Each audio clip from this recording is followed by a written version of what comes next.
Sup nerds, I'm Tom. I'm Wes. And today we're talking about a game that is kinda really super dope. Just kinda. Just a little bit.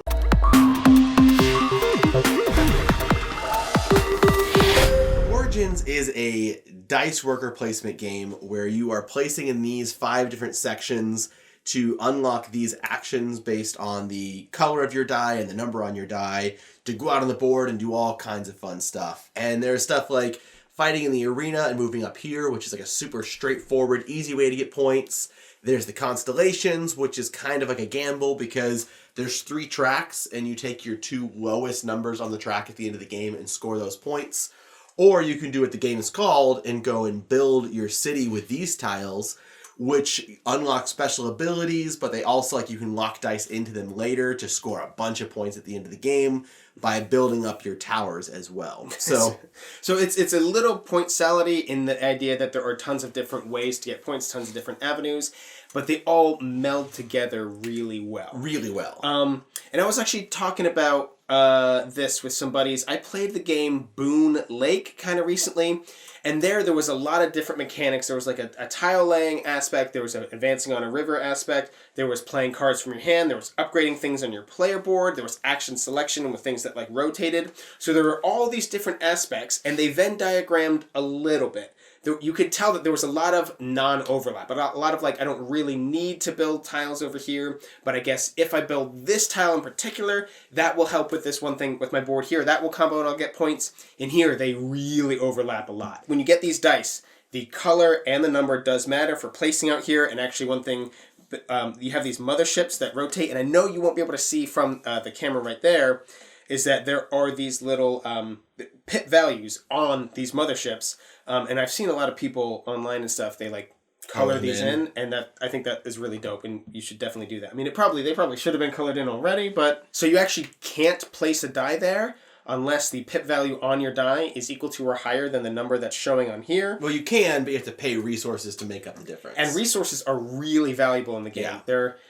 You're not like starving for resources, you need them for everything, so you want to spend them. So I would argue that I definitely had points where I was starving for resources because they can be a little tricky to get because, again, you can't place your die unless you have the number, and if you end up with all low number dice, it's really difficult then to get the resources to go to places that you need a high number die to go.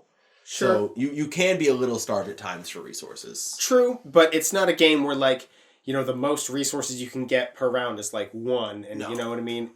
So you can, if you play your cards right, have a plethora of resources, but then in the next turn spend them all. But I really like that mechanic, and these are set out randomly, which is really interesting. But like, you have these little can you grab one there? Those little cups that like hold your dice in them, which is really cool. These dice also, like, a lot of this is about building buildings, and when you have 4 buildings in a little 2x2 grid, there's like a little square perfect for placing dice in them. And then whenever you place a die in there, that's one of the actions you can do. You will trigger the abilities of all the buildings that are around it in your color. So if I put this orange die here, well, bam, I will trigger these 3 orange buildings again. I trigger it right when I first place the buildings, and then I'll trigger them again. And then at the end of the game, the pip value on here will be points equal to that number times the number of little discs, tower discs I've built on my... I don't even have... You're the one who has the player board set up over there. Yeah, so it's just tons and tons of points all over the place, and the core mechanics of the game. A lot of these things we're talking about in the closing a district thing, and you can also... There's little goals here for districts to be closed in a certain pattern. A lot of these things, I think, are really pretty clever, pretty unique, and I think they meld together in a very cohesive and just wonderful way. I really appreciate how they utilize dice in this game in so many different ways. Like, it's not just like, oh, it's dice placement, but you get like the number on your die. So you talked about the dials here that how your number affects there, but then also every turn your die roll up.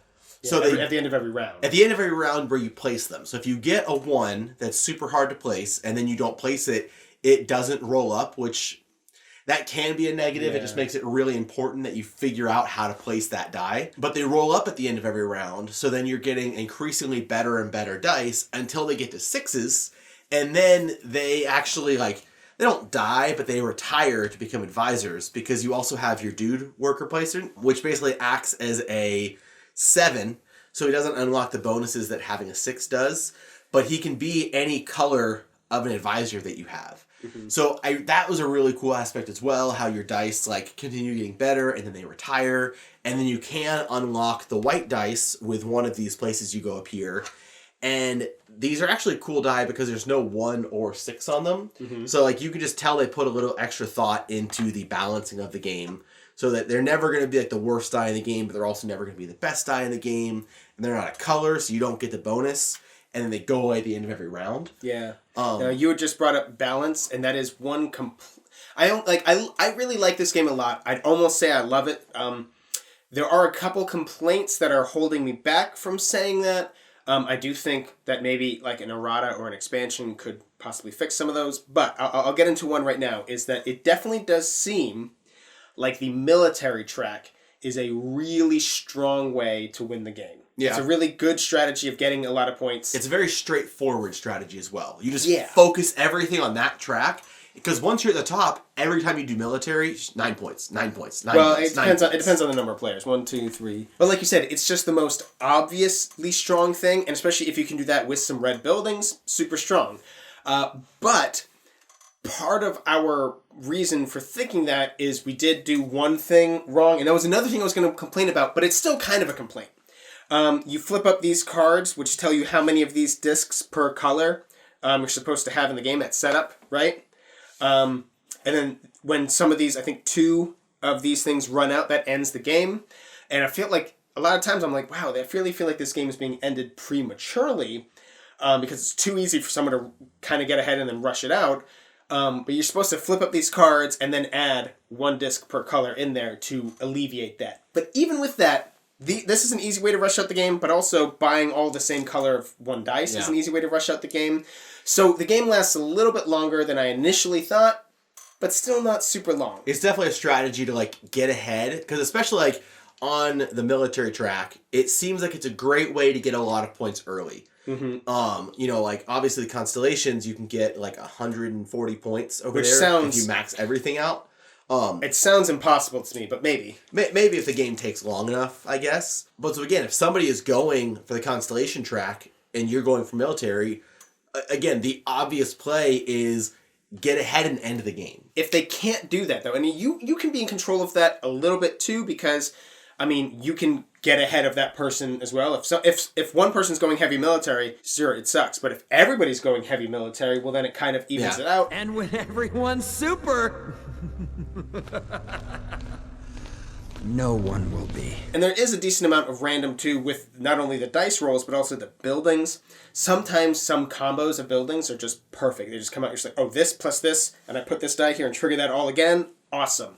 And sometimes it's like, oh, well, this building is really expensive and I'm not going to get a lot of points for it right now. This building triggers on dice I haven't, unused red dice, and I don't even have a red dice. This one triggers on every farm I have. I don't have any farms. Like sometimes the buildings can just come out, and now that strategy really, unless someone's willing to spend a couple of turns wiping away the buildings that aren't great right now, that strategy just seems not strong because of the way the buildings came out. You know what I mean? I think that's, if I'm going to have a complaint about this game, because I loved this game, had a lot of fun playing it.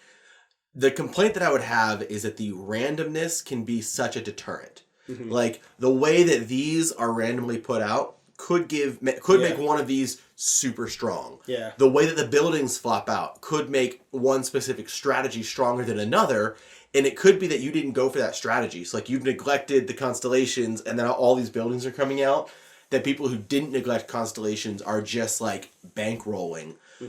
Again, the resources thing, that really, I got hung up on that, because you need scrolls to do everything, pretty much. And I didn't have any dice that were high enough to get me to get scrolls on the board. And then all the dice that I could afford to buy, like, weren't low enough.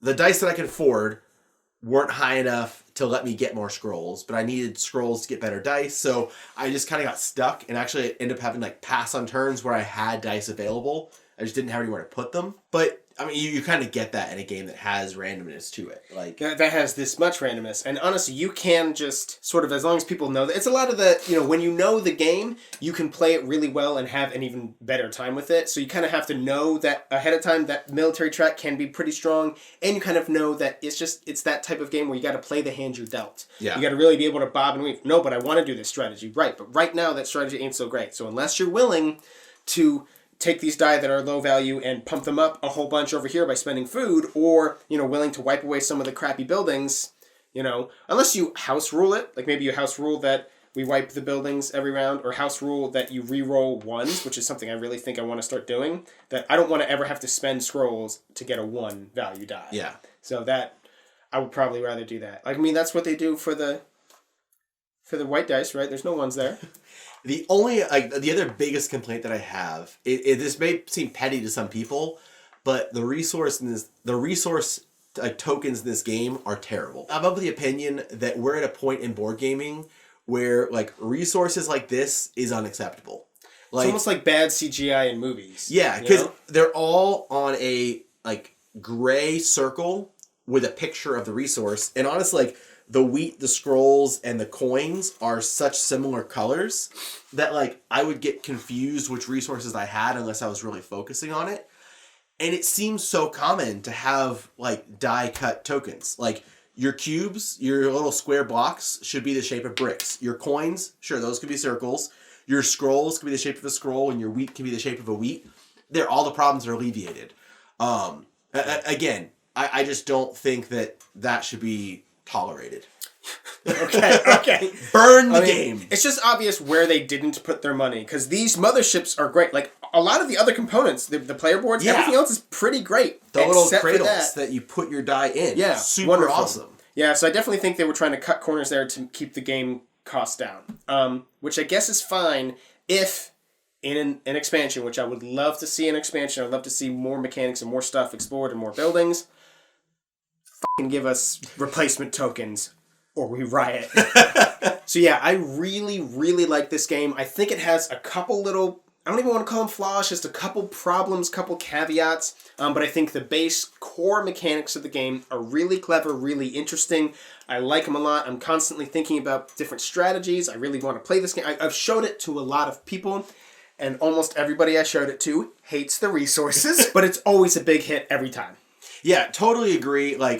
Minor complaints aside, the actual gameplay was super enjoyable. And that's a big thing for me now with games, is once you play enough games, and honestly when you're playing to review and all of that, having a game that's fun to play is really important to me. And this is one that I can definitely say, it was a lot of fun to play. Really enjoyed it. Loved the combos. You weren't just focusing on numbers and points. You were just having a good time with combos and stuff. Yeah, right? I had a good time with combos. Liked the mechanic. Liked the most of the resources in the game. Not the resources. Most of the components of the game. The motherships rotating. That was just. It's a lot of really cool mechanics that work together to create an awesome game. Definitely recommend you check it out. Yeah, we're going to have a purchase link in the description box down below. Also down there is going to be a link for Game Toppers, which is what we're filming on right now. It's what we play the game on, except for when I played this in a hotel room at a buddy's bachelor party, that you can't buy that table. I don't know why you would want to. Let me just caveat, dude's bachelor party, we're in a hotel, Catan tournament. Oh, I'm sorry, what's this? 7 contiguous segments giving me longest road and a sweet-ass 10 points for the win? A booyah! Anyways, subscribe to our channel because you don't want to be bored.